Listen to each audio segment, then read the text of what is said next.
Hi guys, welcome to my channel. I'm your host Dr. Sene, and today I'm bringing you a nerve-wracking story from England that would stun you about the dark pits of hell the human mind can go to. But not before I warn you that this is a sad story with confronting details and would be quite disturbing to some viewers. Let's begin. Eric and Audrey Hingston were both widowed when they met and married in 1985. A former RAF pilot who had flown covert missions in occupied France in World War II, Eric opened a butcher shop in Plymouth and was a well-known face in the area. He was known to be a very sociable man who was among the locals. Audrey loved traveling and really enjoyed an active social life. Audrey was making the most of this marriage as she had a great partner now. She had a companion to travel around with her.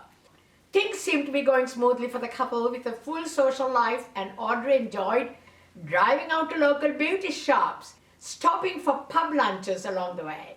Life was seemingly fantastic. Oh, I must tell you guys that Audrey was 60 at the time and Eric was 62 at the time they married in 1985. They were, as I said before, relished in their great social life that they both enjoyed, particularly Audrey. But Eric was a chronic asthmatic, and as he turned 80, he became sick with heart problems. He was pretty much slowing down a lot. Audrey's fun life was really coming to an end. Her companion was almost bedridden. Audrey became his full-time carer. Audrey did not like to stay home, always. She loved traveling, I told you.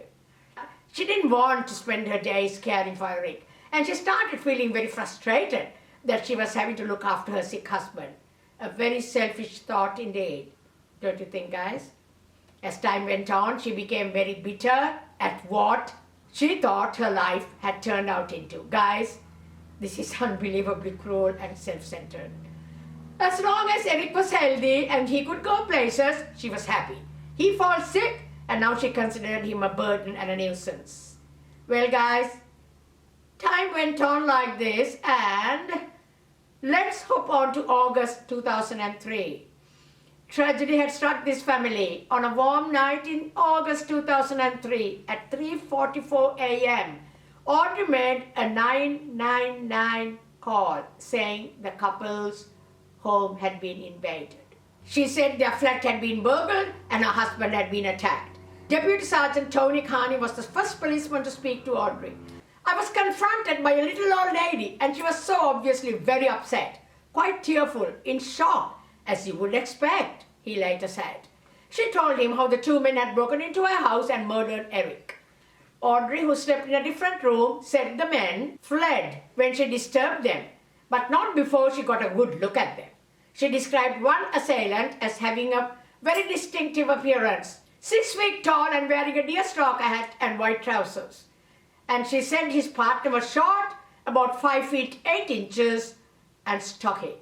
Police visited the flat and found the home had been ransacked, with wardrobe doors open, drawers open, and clothes strewn around. Eric lay on the bedroom floor, where paramedics had tried to revive him before realizing he had a pacemaker, which gives a false pulse reading after the heart stops. Eric had been killed by a downward thrust from a long, sharp-bladed instrument which had gone past his collarbone and punctured his lung, said Carney. There wasn't a lot of blood at all, he added. By the window, which Eric always left open when he slept, they found a bin bag full of jewelry, apparently discarded by the burglars, who were disturbed by Audrey, and as they ran off in a panic. It looked like a typical burglary scene, the police observed. Days later, a fragile Audrey gave a press conference, pleading with anyone who had information to come forward. During the early hours of Friday morning, 2 men came into my house, she said, and ruined my life. She told her story to a sympathetic group of reporters. My husband Eric did not deserve this. As a frail man, any resistance he put up could easily have been overcome by these 2 young men. There was no need for them to go to the lengths they did, she added. The detailed description of the suspect fitted the two men who had been seen in the area and who were now handed themselves in as worried locals breathed a sigh of relief. But there was one problem, guys. Both men had cast iron alibis. The men lived in a bail house which had night staff on, and they couldn't have got out of any window at night because they didn't open enough, was what the police revealed. They couldn't have been there at the crime scene that night, so they were released. Locals were very upset and were wondering if there were two dangerous killers running loose in their area. Investigations continued. Audrey was very, very sad and was pleading with anyone with information to come forward. At the same time, the forensic search of the flat showed no fingerprints or DNA material on the furniture other than Audrey's, and nothing on the items placed in the beanbags.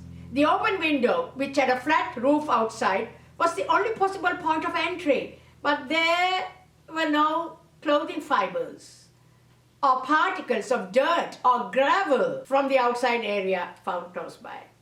The police conducted one more search on the property, discovering a crucial piece of evidence that had previously been missed. A 7-inch serrated knife had been hidden down the side of the cutlery drawer, said Deputy Tony Carney. It had traces of blood on it, which turned out to be Eric's. It had also transpired that a couple of weeks earlier, Audrey had taken that knife into James Hinston, who now ran his dad's butcher shop. So James Hinston was the dead man's, Eric's, son, and had asked him to sharpen the knife. Who was James Hinston? As I told you, he was Eric's son. The police was now baffled. Was this premeditated murder? Did Audrey know more than she was letting out? Guys, she was 81 years old. The net was closing in, but before police could question her again, Audrey tried to take her own life and was rushed to hospital. She left an impassioned note reading, "Please catch these terrible people who ruined my life. I cannot live without Eric." Guys, whether this was a real attempt at suicide or whether it was a ploy to put forward a picture of a grieving widow who couldn't live without her husband, I am not sure, the police had commented. The social workers who visited her in hospital thought she wasn't displaying the grief and sorrow you'd expect from an elderly person who suffered such grievous loss, and the family felt she was holding something back too. This is a social worker who said that. Growing increasingly unconvinced by Audrey's story, the police even reconstructed the break-in to see if it could be done without leaving trace evidence on the window and surrounding areas. It couldn't. Another breakthrough, a driver making a delivery at 2 a.m. on the night Eric died, recalled hearing groaning noises like someone was in pain coming from an upstairs window, and the post-mortem placed the likely time of death earlier than 3:45 a.m. than the 3:45 a.m. call made by Audrey. Audrey had been opening wardrobe doors and drawers, scattering the contents and filling in a bin bag. All the while, Eric was lying on the floor, possibly still alive and in great pain, said Deputy Tony. Detective Sergeant Tony Carney, who was first on the scene after Eric was murdered, told The Sun, Audrey came across as very plausible, a very frightened lady who was in shock. She played the role of a grieving widow very convincingly, he added. Guys, on September 7, 2003, Audrey was arrested. News that sent shockwaves through the community. Local journalist Jackie Bird said that they were in total shock that an 81-year-old grandma could stab anybody, let alone her husband. To suddenly be told this little tiny old lady with curly grey hair had apparently done something so cold-blooded was shocking, she said. Audrey still denied it, only confessing to her son, a retired detective sergeant, when he urged her to come clean. She finally confessed and got fed up with looking after him, said the police. They had a good life before he got ill, but she had been forced to become his carer and she couldn't cope with anymore. In March 2004, a day after the trial in which she pleaded guilty to manslaughter through diminished responsibility, Audrey was sentenced to 2 years in jail. She served just 7 months before being released. She died 12 years later. Guys, when James Hinston's elderly stepmother asked him to sharpen a kitchen knife in his butcher shop, he thought nothing of it. But a week later, the grey-haired, 81-year-old, frail, tiny little old lady used the very same knife to kill her frail, sick husband, James's dad, Eric, as he lay in bed.